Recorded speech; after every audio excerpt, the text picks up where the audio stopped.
Bonjour, je suis content de vous retrouver. J'espère que vous allez bien. Aujourd'hui, on parle de l'épaule, des douleurs à l'épaule, comment les soulager, comment récupérer aussi ses capacités fonctionnelles. Vous le savez, les conseils, les exercices que je vous donne, que je vous montre aujourd'hui ne remplacent pas les conseils d'un professionnel de la santé. Je vous encourage d'ailleurs à en consulter un. Vous allez trouver beaucoup d'informations aussi dans mes livres, notamment mon livre 99 façons de prévenir les effets du vieillissement et mon livre Lève-toi et marche. Ce que c'est une capsulite, c'est une restriction fonctionnelle progressive de l'épaule. On n'arrivera plus à utiliser notre bras comme on fait d'habitude, par exemple, de s'habiller, d'aller placer notre main dans notre dos.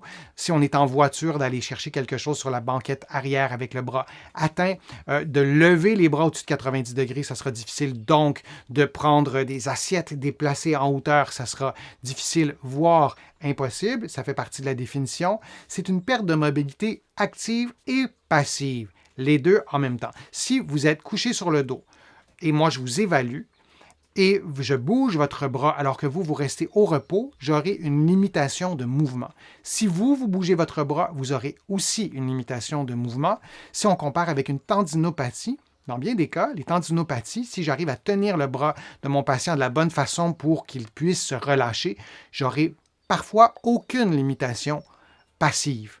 Tandis que la capsulite, il y a une raideur. Il y a une raideur. Que vous soyez endormi, sous anesthésie, ce que vous voulez, la raideur sera présente. Et il n'y a pas d'altération, ou peu d'altération, en tout cas, il n'y a pas d'altération radiographique significative. De passer une radiographie sur une capsulite, ça ne donne pas grand-chose. Ça ne contribue pas vraiment au traitement. Et dans la grande majorité des cas, une capsulite, c'est assez simple à dépister. Il y a des mouvements qui sont limités, c'est presque toujours les mêmes. Donc, quand on a un peu d'expérience, on voit tout de suite qu'il y a une capsulite et il n'y a pas de traces significatives sur la radiographie.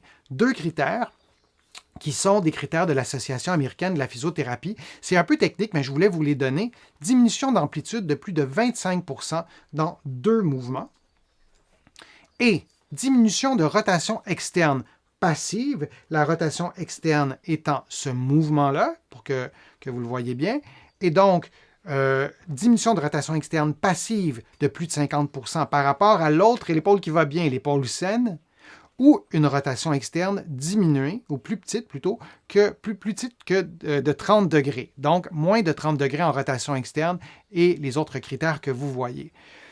On veut donc retrouver des limitations de mouvement très précises. Alors, si vous n'avez pas ça et vous avez d'autres limitations de mouvement, c'est peut-être pas une capsulite et ça répond pas, de toute évidence, aux critères de l'Association américaine de la physiothérapie. Quoi faire lorsqu'on a une capsulite? Alors, c'est toujours la première chose, c'est de consulter et le plus tôt possible.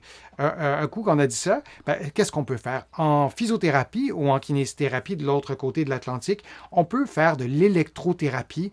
On peut utiliser des modalités, des appareils comme des lasers, des ultrasons pour diminuer la douleur, diminuer l'inflammation. Ça reste à démontrer pour certaines modalités. Moi, je ne suis pas un adepte d'électrothérapie. Je l'utilise parfois, mais dans un contexte de capsulite, tout ce qui fonctionne, on l'utilise et on se dit si c'est l'effet placebo, on va l'utiliser quand même. Au moins, ça fait effet et parfois, c'est pas l'effet placebo non plus. Mais l'électrothérapie, donc des appareils qu'on utilise en rééducation. Des mobilisations et de la thérapie manuelle. On va bouger le bras, on va bouger l'omoplate, on va bouger les structures articulaires, soit des mouvements physiologiques, donc des mouvements que vous pourriez faire, ou parfois des petits mouvements. On va placer nos mains d'une certaine façon et on va, là, je n'arriverai pas à le faire beaucoup, mais on va faire des micro-mouvements, des petits mouvements accessoires que moi ou vous, on ne peut pas faire sur soi-même. Et donc, on va faire des techniques de thérapie manuelle. Il y en a vraiment plusieurs. On peut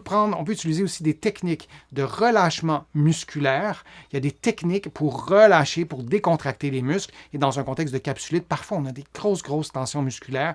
Et de relâcher la tension avec des techniques qui semblent parfois miraculeuses, mais qui fonctionnent vraiment bien bien que dans d'autres circonstances, ça ne fonctionne pas toujours, mais lorsque ça fonctionne, c'est encourageant. Des programmes d'exercice, de la rééducation fonctionnelle. Ce n'est pas juste des mouvements comme je vous ai montré avec vos bras. On veut aussi rééduquer les mouvements fonctionnels. Ce que vous faites dans la vie de tous les jours, dans vos sports, à votre travail, avec l'épaule, avec la main, avec le bras, on veut rééduquer tout ça. Et l'idée, c'est pas seulement d'être capable de le faire une fois, mais d'être capable de le faire suffisamment longtemps et de le faire de la bonne façon. C'est un classique. Je vais souvent voir mes patients à domicile. Donc, ce sont eux qui m'ouvrent la porte, qui m'accueillent. Et les personnes qui ont une capsulite, on voit tout de suite, lorsqu'on commence la thérapie, avant même que j'ai évalué la personne, que l'épaule de la personne est surutilisée. Et donc, quand on fait notre rééducation, lorsqu'on fait notre programme d'exercice fonctionnel, on ne veut pas utiliser, par exemple, le mouvement de l'épaule que je vous ai montré, on veut s'en débarrasser. Et aussi une approche cognitive comportementale. En psychologie, si on a des phénomènes de sensibilisation centrale, c'est fort aidant aussi de s'allier avec d'autres professionnels de la santé, notamment des psychologues, lorsqu'on a une douleur qui perdure.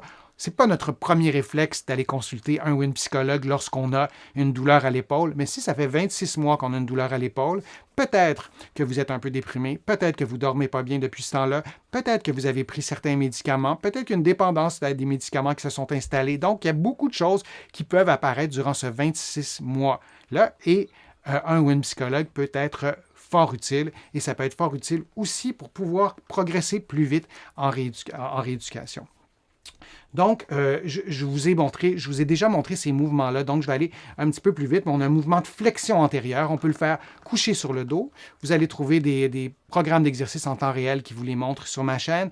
On fait un mouvement aussi complexe, par exemple, c'est un bon test à faire. Si vous vous demandez si vous avez une capsulite, vous ne serez pas capable de faire ce mouvement-là, à moins que vous soyez en fin de rééducation, mais c'est un mouvement très difficile à faire si on a une capsulite. Ça peut être aussi un bon mouvement à intégrer un programme d'exercice en temps et lieu. Évidemment, on ne veut pas que le mouvement reproduise de la douleur. Alors, il y a beaucoup de choses à dire sur la capsulite, peut-être pour dépister sur soi-même qu'on a une capsulite et consulter un professionnel de la réadaptation, en parler à son médecin, mais c'est un problème qui est beaucoup, beaucoup plus fréquent qu'on pense. Je vous remercie vraiment d'avoir été là et j'espère que mes conseils vous ont été utiles. J'espère que les exercices aussi que je vous présente vous aident. Vous allez en trouver plusieurs sur ma chaîne. Je vous invite à contribuer à mes plateformes. Vous pouvez le faire directement sur YouTube en cliquant sur le petit cœur. Vous pouvez le faire aussi sur mon site web. Vous visitez le www.denisfortier.ca. Vous allez pouvoir aussi vous abonner gratuitement à l'infolettre. Vous allez recevoir des informations chaque semaine sur des sujets variés et aussi à des infolettres thématiques sur des sujets bien précis. Vous allez recevoir des courriels. Tout ça est gratuit et vous allez trouver tout ça sur mon site web. Vous allez trouver aussi beaucoup d'informations dans mes livres que vous pouvez trouver partout sur le web et aussi en librairie au Canada et de l'autre côté de l'Atlantique. Alors, j'espère que vous allez pouvoir prendre soin de vos épaules et de vous retrouver pour un prochain direct ou une prochaine vidéo. À bientôt.